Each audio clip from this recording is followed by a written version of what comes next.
So hello friends, welcome to Kolkata.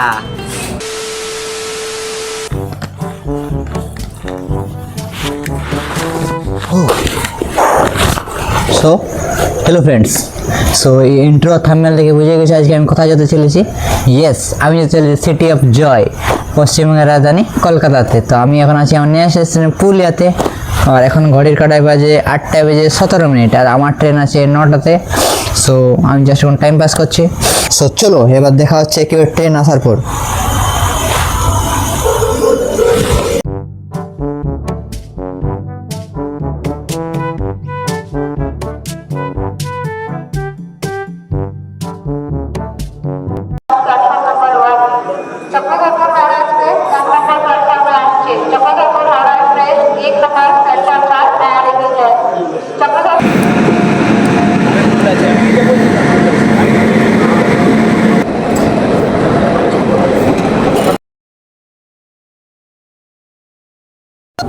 So hello friends, welcome to Kolkata.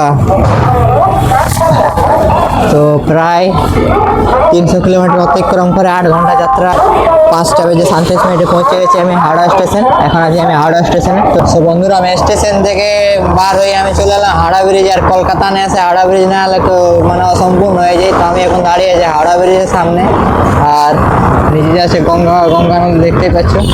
1993 সালে তৈরি হয় Howrah bridge, যেমনের তেমনই দেখতে পাচ্ছ, স্টিলের তৈরি। এখনো লক্ষ লক্ষ মানুষ ডেলি যাতায়াত করে কলকাতা হাওড়াকে যুক্ত করে রেখেছে হাওড়া ব্রিজ। তো এবার আমি যাচ্ছি আমার নেক্সট প্লেনের দিকে।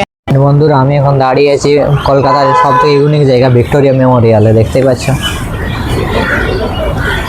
আর এটা গার্ডেন টিকিট 30 টাকা, আর তোমরা যদি ভিতরে যেতে চাচ্ছ তো 50 টাকা। তো যদি তোমরা 10টা না বাজলে খুলে না গেটটা, মানে ভিতরে গেট।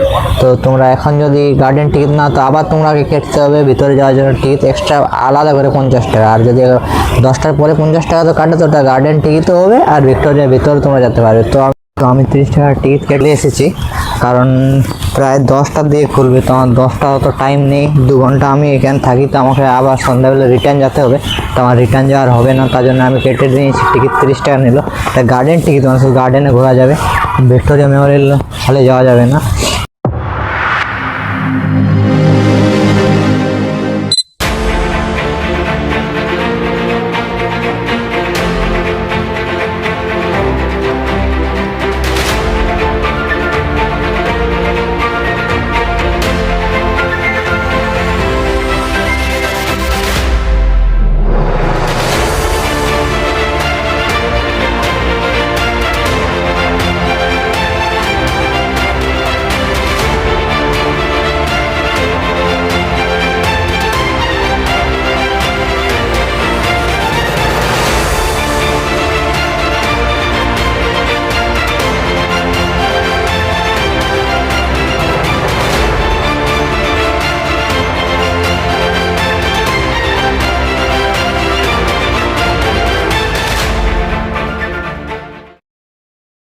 সো ফ্রেন্ডস, আমি ভিক্টোরিয়া মেমোরিয়াল থেকে চলে এসেছি। সো এবার যাচ্ছি এসপ্ল্যানেডের দিকে। সো মেট্রোর এক্সপিরিয়েন্স নিতে, কারণ বিড়লা বিল্ডিং এখন খুলেনি, এখন 10টা বাজেনি। তো তাই এখন বাজে 8টা 48। 10টা মানে কোনো জায়গায় 10টা না বাজলে খুলবে না আই থিঙ্ক। সো অল্প ঘোরা যাক পশ্চিমবঙ্গের রাজধানী কলকাতা, সিটি অফ জয়, যাকে সিটি অফ জয় বলা হয়। সো এটা হচ্ছে ময়দান মেট্রো। তো মেট্রোতে ফার্স্ট এক্সপিরিয়েন্স করবো আজকে, দেখি কেমন কি হয়। প্রথমে নিচে নামতে হচ্ছে।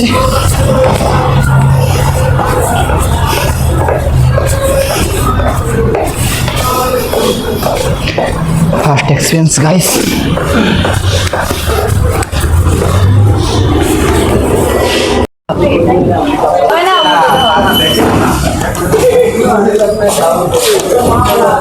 এটা হচ্ছে আরে এটা কি হলো? উপরে একটু উপরে করে একটু ডিস্টেন্স দাও। হ্যাঁ ঠিক আছে, হ্যাঁ সেই যে টিকিট কেটে নিয়েছি, বাজাচ্ছি নামার দিকে। শহীদ ক্ষুদিরাম এই সাইডে যাবে, আর এই সাইডে দক্ষিণেশ্বর ময়দান স্ট্রিট।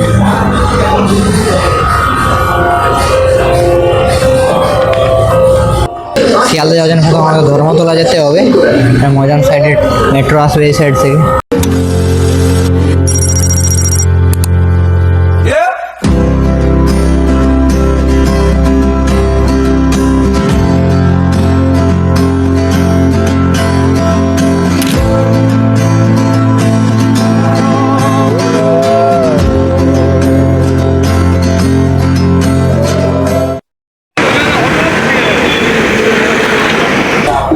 টিকিট কত করে?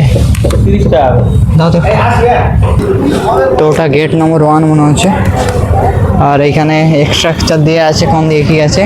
সোলার ড্যাম, আইফেল টাওয়ার, 7টি আচার্য, 7 ওয়ান্ডার, জাহানি উদ্যান, টয় ট্রেন, গেট 1 2 3 4 5 6 এই সাইড।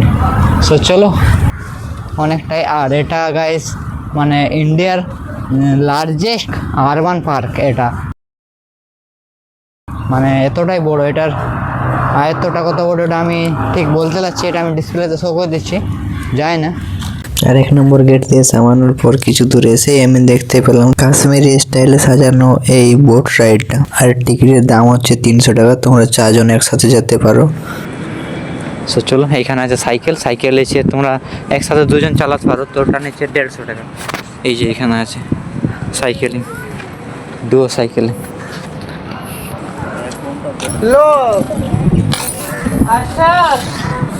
তারপর চলে এলাম টয় ট্রেনের সামনে।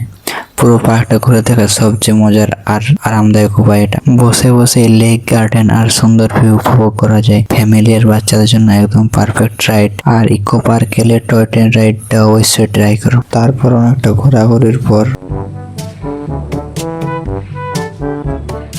এসে থেকে কলকাতা নিউ টাউনের ইকো পার্কে অবশ্যই একটি পোড়ামাটির প্রতিরূপ দেখানো হয়েছে। উদ্দেশ্য, ইকো পার্ক বিভিন্ন থিম ভিত্তিক এলাকা রয়েছে, যার মধ্যে রয়েছে বিখ্যাত স্থাপনা, বাগান এবং জলাশয়ের প্রতিরূপ।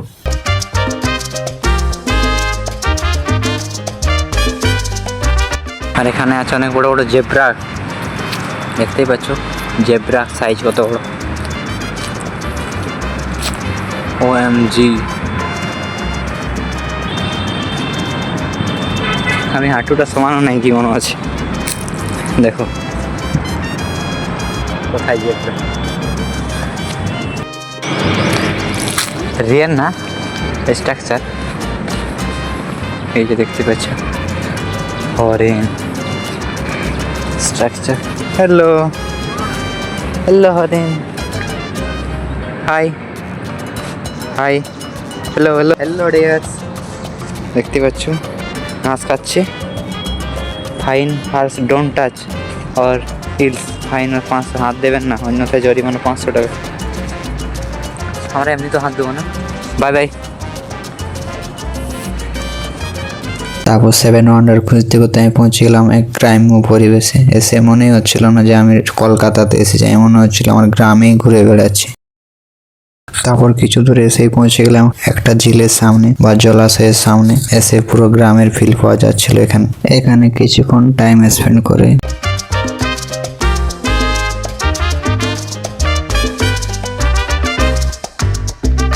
তারপর পৌঁছে গেলাম ভাস্কর্য বাংলার ইতিহাস উদ্যানে। তো চলো দেখা যাক ভেতরে কি কি আছে।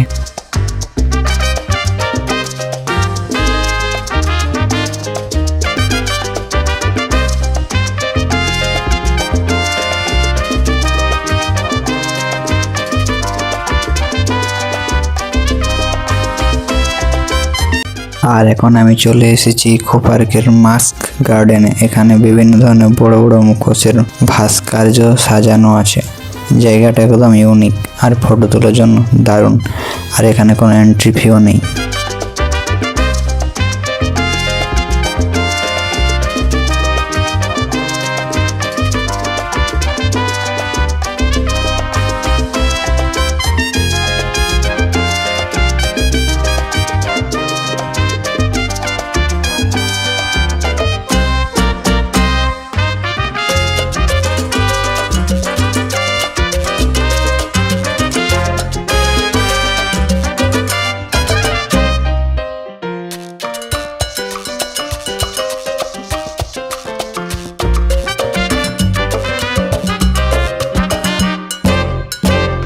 আর এখন আমি চলে এসেছি ইকো পার্কের ঘুম স্টেশন জোনে।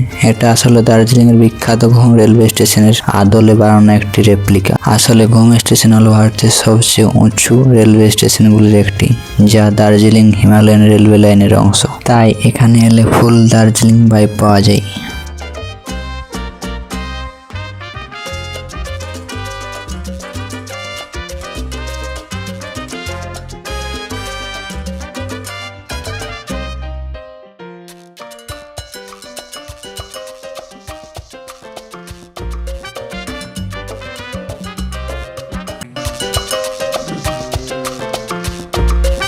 সো ফাইনালি 7 ওয়ান্ডারের টিকিট কেটে নিলাম, পড়লো মাত্র 30 টাকা। আর এইখানে টিকিট চেক করে ভিতরে যেতে দিচ্ছে। সব থেকে প্রথমে আছে পিরামিড, মিশরের প্রাচীন বিস্ময় ইকো পার্ক।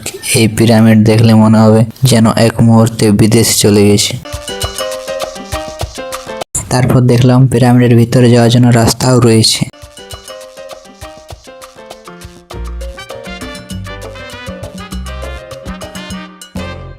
আর ভিতরে প্রবেশ করে দেখি দেওয়ালে নানা রকমের কাজকর্য করা আছে। আর নিচে একটা ব্রাউনের মমি রাখা আছে, যেটার কাঁচটাও অনেকটা ভেঙে গিয়েছে। সো আমি ছাড়া আর কেউ নেই, তাই বেরিয়ে পড়লাম, ভয় ভয় লাগতেছিল।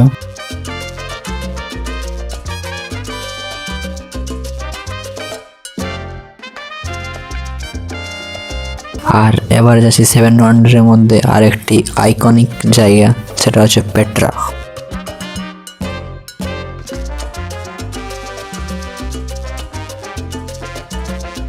পেট্রা বা জর্ডান পাহাড় কেটে তৈরি এক রহস্যময় শহর। পেট্রা 2000 বছরের বেশি পুরনো। এই স্থাপত্য এক সময় ছিল বাণিজ্যের গুরুত্বপূর্ণ কেন্দ্র। গোলাপি রঙের পাথরের জন্য একে বলা হয় রোজ সিটি। আর আমার জন্য 7 ওয়ান্ডার কেন অত গুরুত্বপূর্ণ এবার বলি। 7 ওয়ান্ডার বলতে 7টি দেশের আইকনিক জিনিসগুলো আছে এখানে 7 ওয়ান্ডারে। সো এবার চলো পেট্রা থেকে কেউ চলে যায় ব্রাজিলে। আর এটাই হলো ক্রাইস্ট দ্য রিডিমার, ব্রাজিলের বিখ্যাত মূর্তি। আর এটা হলো স্টার আইল্যান্ড স্ট্যাচু, যাকে মোয়াই বলা হয়।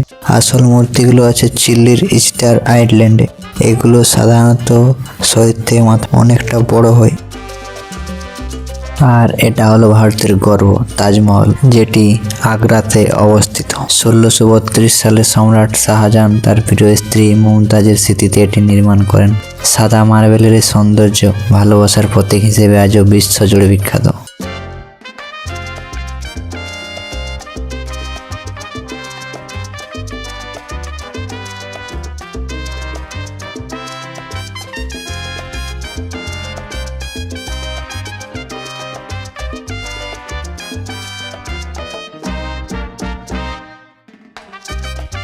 আর এটা আছে গ্রেট ওয়াল অফ চায়না, যেটা চীনে অবস্থিত।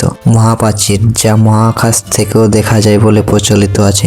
হাজার হাজার কিলোমিটার দীর্ঘ এই প্রাচীর শত্রুদের আক্রমণ থেকে রক্ষা করার জন্য তৈরি করা হয়েছিল। এটি মানব ইতিহাসের অন্যতম বৃহত্তম নির্মাণ।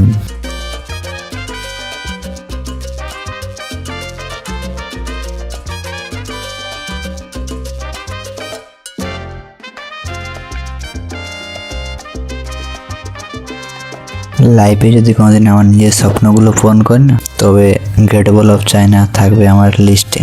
হয়তো লাইফে কোনোদিন 7টা আইকনিক জায়গা ভিজিট করতে পারবো না, বাট আজকে কলকাতার ইকো পার্কে ভিজিট করে নিলাম। পিরামিড অফ গিজা, যেটা মিশরে অবস্থিত। পেট্রা জর্ডান, যেটা জর্ডানে অবস্থিত। তৃতীয়টা হচ্ছে ক্রাইস্ট দ্য রিডিমার, যেটা ব্রাজিলে অবস্থিত। আর চতুর্থ হচ্ছে তাজমহল, যেটা ভারতের আগ্রাতে অবস্থিত। এটা অবশ্যই যাবো।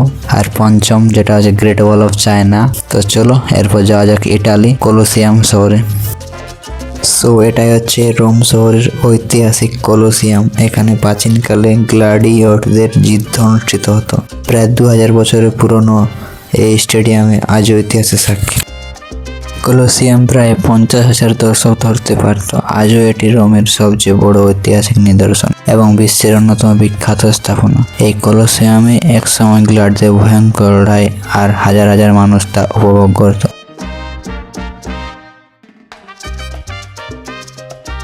এখন চলে এসেছি ইকো পার্কের সোলার ডোম মিউজিয়ামে। বিশাল গম্বুজ আকৃতির এই বিল্ডিংটি পুরোপুরি সোলার পাওয়ার বা সূর্যের শক্তি দিয়ে পরিচালিত। বাইরে থেকে দেখতে একদম ফিউচারিস্টিক, আর ভেতরে আছে বিজ্ঞান, শক্তি ও পরিবেশ নিয়ে বিভিন্ন প্রদর্শনী। এখানে এসে শুধু ঘোরা নয়, শেখাও যায় কিভাবে সৌরশক্তি আমাদের ভবিষ্যৎ বদলে দিতে পারে। ইকো পার্কের এই জায়গাটা অবশ্যই দেখে নেবেন।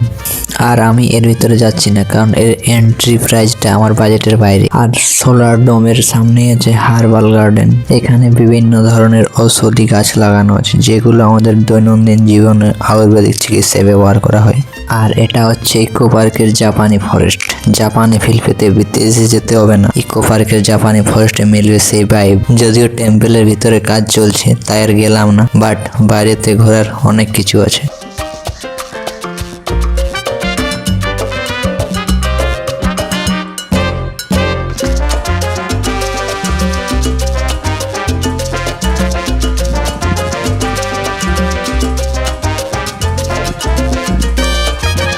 ফাইনালি গাইস 1000 কোটি চলার পরে অবশেষে দেখা পেলাম, মানে পৌঁছলাম আইফেল টাওয়ারের সামনে। কোথায় ছিলাম? ওই পারে এক পাক দিয়ে এটা দিয়ে এসে গেল। আর এই যে দেখো আমার সামনে আইফেল টাওয়ার।